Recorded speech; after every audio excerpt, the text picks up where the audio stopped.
Last up for my analysis in terms of the products is the plant operations report. There isn't a lot on this that should be news to me, given that I get those string of averages I can compare to in the footwear industry report.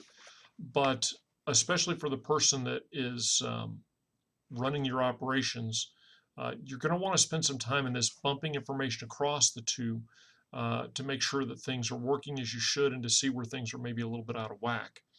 Um, Here simply says my capacity. It didn't initiate any construction, didn't sell any off. It does say that I initiated uh, the C upgrade in both of my plants, and that'll take effect next year. Give some financial information. That can be important looking at your depreciation, but not going to make a huge difference. Labor productivity, again, I've already looked at this and seen that my labor productivity was good. My wage rates were a little high, um, and that led to me being slightly above average on the labor cost per shoe. Again, these are things I can. This is where I get in it and do some of the detailed analysis there if I'm interested in it. Production statistics. It tells me that I had no usage of overtime. Oh, I'm sorry, I did. I maxed out with a private label overtime in North America, so I was at full utilization. Likewise, I was in my Asia Pacific plant. So it's a good example of using private label to use all of my production.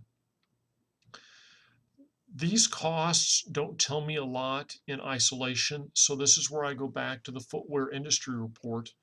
And I told you where my particular product didn't have the company averages because it knew I was the administrator. Yours will be there, and you can say, well, how much did we spend in materials versus our other competitors?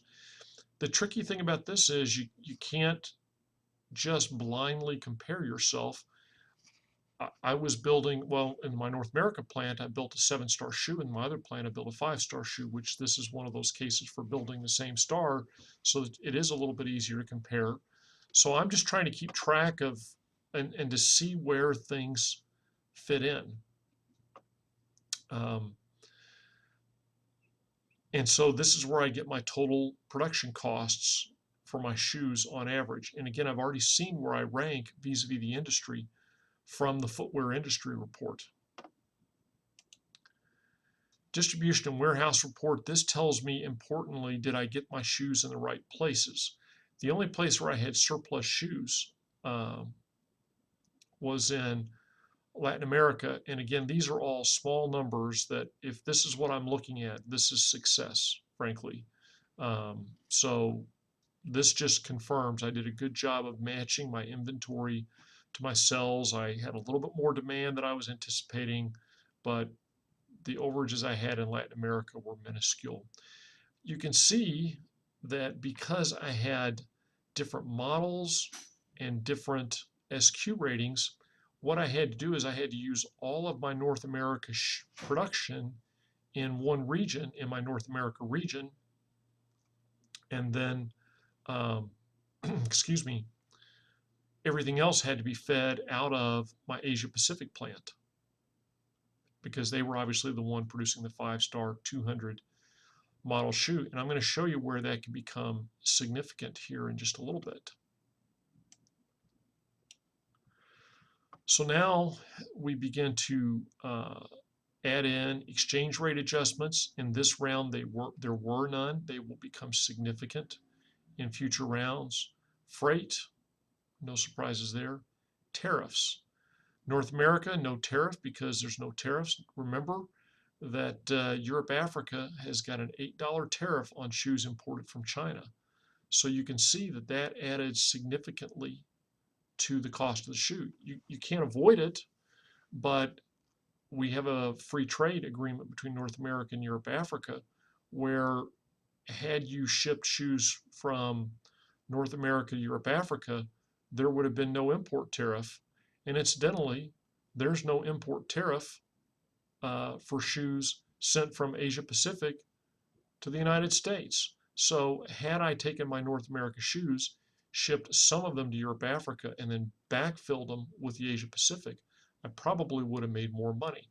This is why somebody is going to want to be really good at figuring out where do I ship, from which factory do I draw to meet my demand. And you can see, had these shoes been interchangeable, meaning same number of models, same number of stars, I would have been able to do that kind of transfer.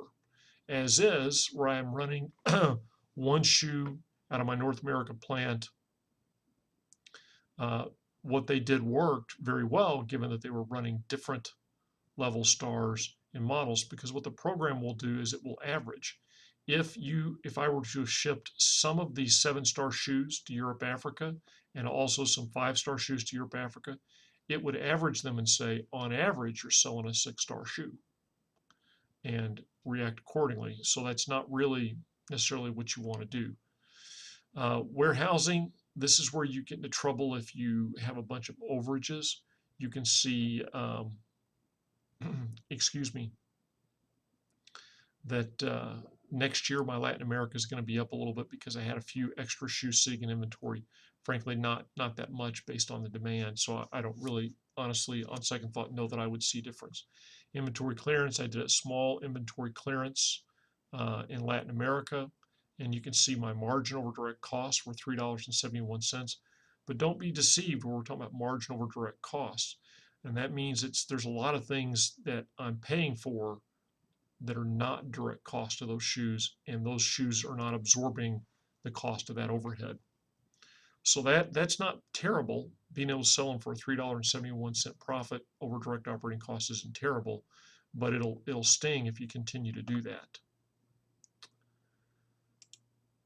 Marketing and administrative report.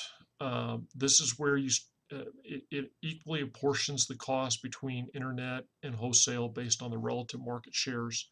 And this is where you begin to see the impact of the different programs. What was the impact on my marketing budget of rebate redemption? Well, in North America, 1.2 million, relatively significant.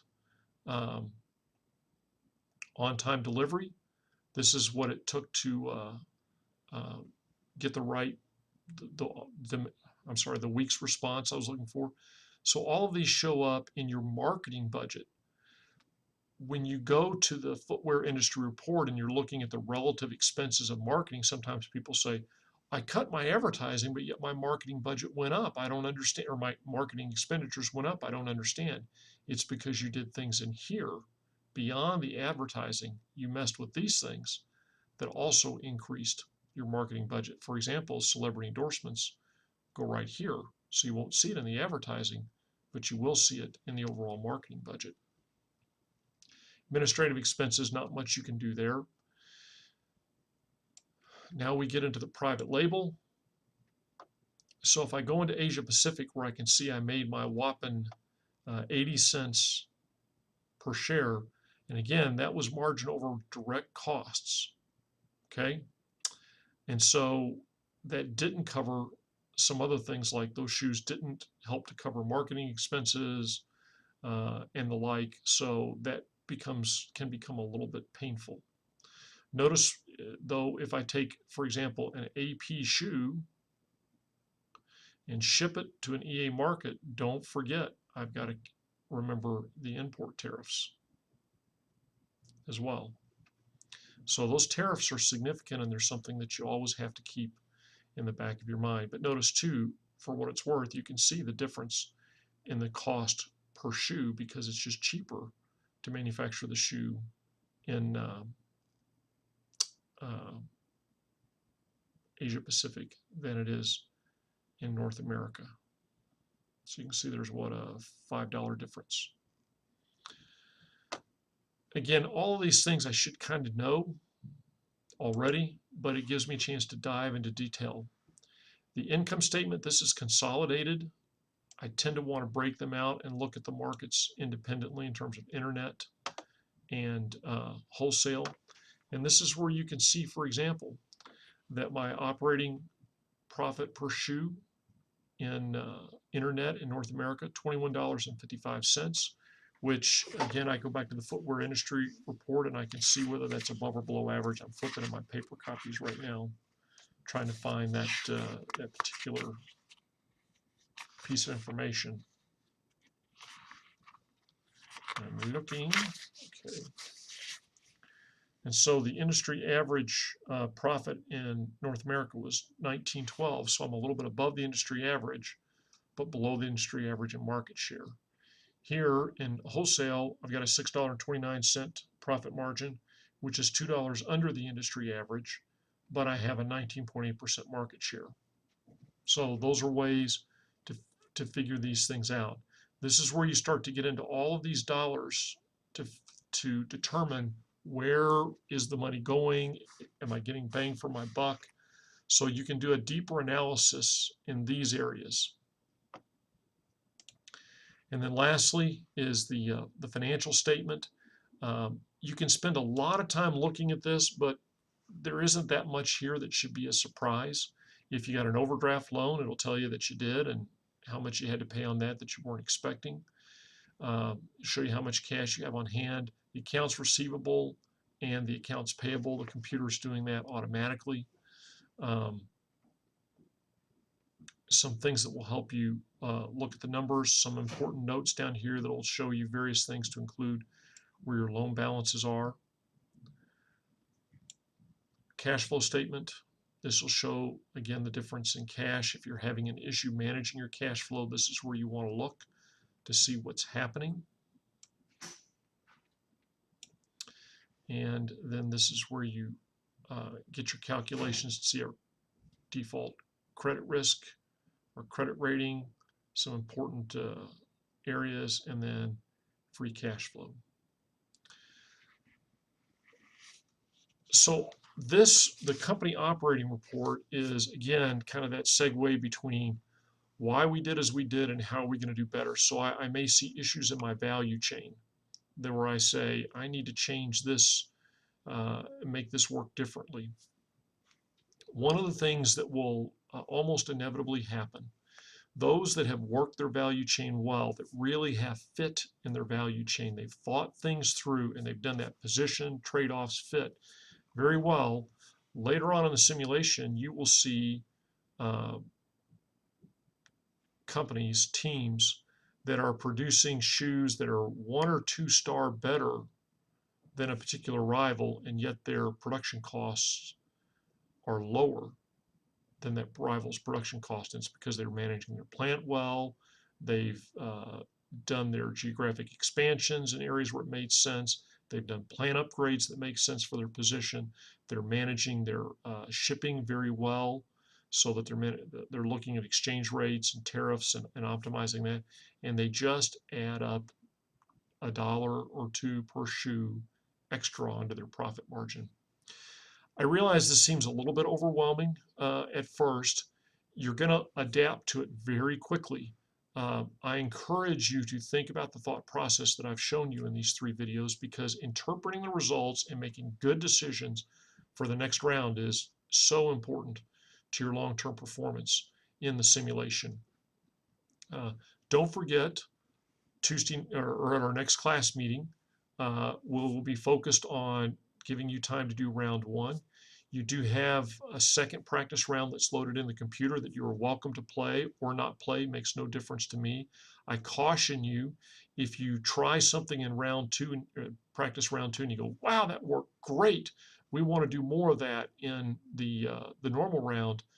Okay, but there's a good possibility, history says about half the teams don't do anything in the practice round, and so you get a little bit of a false perception, because everything that happens because you were compared against your competitors. And if you have some competitors that aren't playing, well, then you can get a false impression.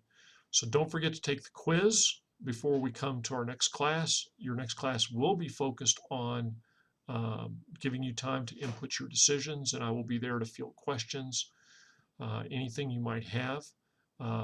Also, the reset will occur before the date of our next class, so if you want to get a head start that day and load in your decisions, that's fine too. Again, you're going to have a good time with this. You're going to learn a lot in a very dynamic and interactive environment. It takes time up front to learn the simulation, but it's going to be well worth your time. Look forward to seeing you in class.